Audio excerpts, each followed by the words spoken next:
Hey everybody, how's it going? Welcome back to Cosmic Culture, the channel where we talk all things major movie and television news, theories, breakdowns, and much more. I'm your host Chris, and yes, the Ant-Man and the Wasp Quantumania trailer just dropped, and it appears to be different than the one that was revealed at San Diego Comic-Con and D23. We have several new lines, different from the ones that we had heard, and a lot of incredible scenes that we definitely need to take an awesome look at right now. So, check out the trailer and then let's get into it.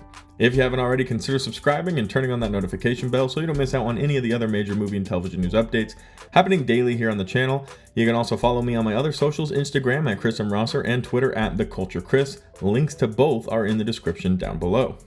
So the trailer begins playing Elton John's Goodbye Yellow Brick Road, and that song plays throughout the entire trailer. We're also then introduced to Scott Lang, of course, Ant-Man, who says, "I used to ask myself a lot of questions." And we hear on and on about Ant-Man being an Avenger and how he used to be an ex-con, and this is something we've heard a lot coming from Ant-Man, is that he's going to be constantly talking about how he's a hero and an Avenger, to the point where a lot of people are going to be annoyed of it. He even writes a whole book and has a reading. This is a very important point of the plot, and it's how it started.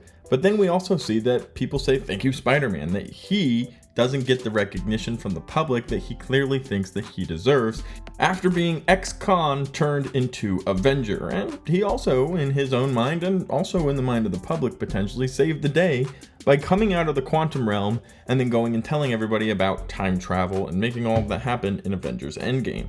So very important character, and I think that this is also a very interesting remark to Ant-Man also kind of being slept on in the real world as well. People go, oh, the Ant-Man movie is not that important, or Ant-Man's not that important to the Avengers, when in reality, he has been a pretty integral and important character with his discoveries through the quantum realm, which of course Ant-Man Quantumania is going to be all about.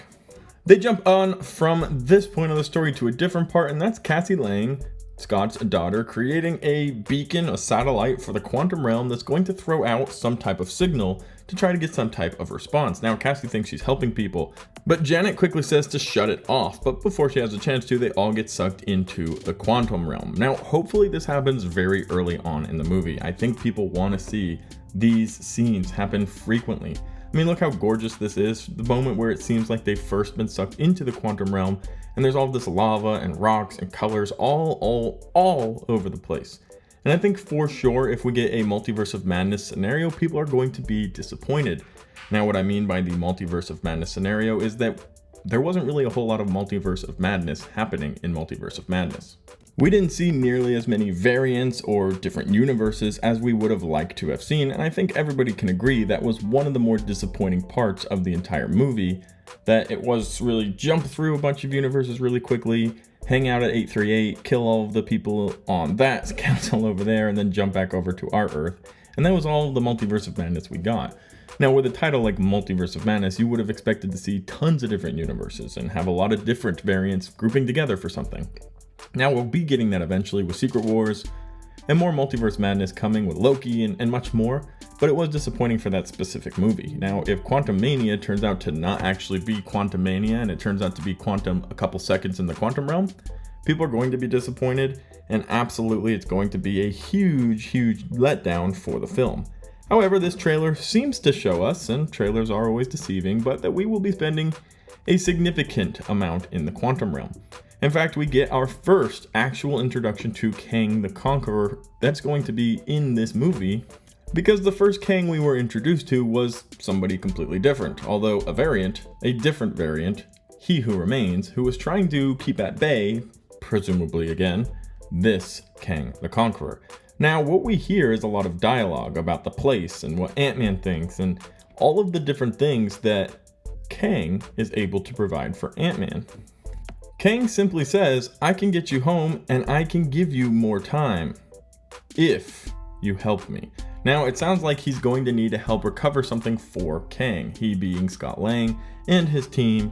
It also has been rumored and leaked before that maybe Cassie Lang was going to be kind of put in peril by Ant-Man, that he might argue that, hey, I'm going to kill your daughter, or perhaps she even does die, but Kang offers to bring her back. And it's held as some type of collateral for Ant-Man to help out Now, we all know without question that Kang is the bad guy in this movie. In fact, he's currently the big bad of the MCU. Ever since Loki revealed that all of these different variants of Kang were going to be coming to try to take over the universes as they're known, we knew Kang was coming.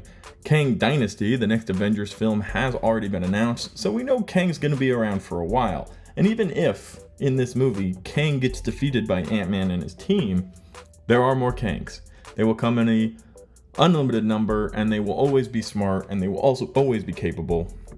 So we know Kang is the bad guy, but it definitely comes off as he's trying to offer something to Ant-Man and come from this position of a good guy. And what do I mean by that? The name. He calls him Ant-Man. He calls him Ant-Man by name. He knew who he was. This is important. In the very beginning of the trailer, it goes on about how he was an Avenger and he's very important, but then somebody says, "Thanks for everything you do, Spider-Man." So Kang, knowing who he is, potentially recognizing him from different outcomes, different wars, different fights, this is all very important to the center of the story. Now, the ascorbated details, the things that will be floating around the edges of this entire plot, are going to be very important for the future of the MCU, and I think this will be one of the biggest movies we get since Endgame as far as telling the further of the story. A lot of the projects we've been getting in Phase 4 have been very individualistic, planting seeds, not really growing or connecting. This movie is going to have a huge growth and connection. Whether we are introduced to the TVA in the quantum realm, which is a huge possibility, or simply having the entire plot of the multiverse saga start to be revealed, and how we're going to need to get Avengers back together, reassembled in order to take down Kang, because Kang is coming. Also keep in mind, from San Diego Comic-Con and D23, we had a different exchange between Kang and Ant-Man. It was where Kang said something along the lines of, "Have I killed you before?" It starts off with Ant-Man saying, "Hey, I'm an Avenger, we'll stop you." And he said, "You're an Avenger, have I killed you before?" Which is extremely ominous and scary and dark. And wow, I'm excited for Kang in the MCU. I'm excited for his future as a character throughout Phase 5 and Phase 6, leading into Secret Wars, leading into the Kang Dynasty movie, but also all of the information we're going to be getting about Ant-Man specifically, all of those different aspects. MODOK's being introduced. We saw a Bill Murray character in this trailer. A very, very good first trailer that for sure is going to get people excited for this movie coming out February next year. One other thing that I for sure think is worth mentioning that came from this trailer, not necessarily related to the Ant-Man Quantumania movie, but they called Ant-Man Spider-Man. Now, keep in mind, during No Way Home, everybody knew who Spider-Man was. However, that was changed at the very end of No Way Home. Nobody knows who Spider-Man is as far as his identity. People are still aware of the character Spider-Man, of the Avenger Spider-Man. Who they don't know is Peter Parker. So they went from everybody knowing Peter Parker is Spider-Man to now some people are calling Scott Lang Spider-Man because nobody remembers who Peter Parker is. And I really hope that we get a pickup on that story really soon. We get an update as to when Spider-Man 4 will be coming out, because I know everybody wants to know what's going on with Peter Parker now that everybody's forgotten about Peter Parker. That was just a little side note. I thought it was interesting and definitely had a requirement to be mentioned.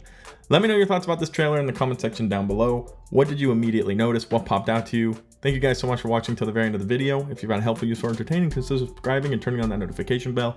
And I'll catch all of you guys in the next one right here on Cosmic Culture.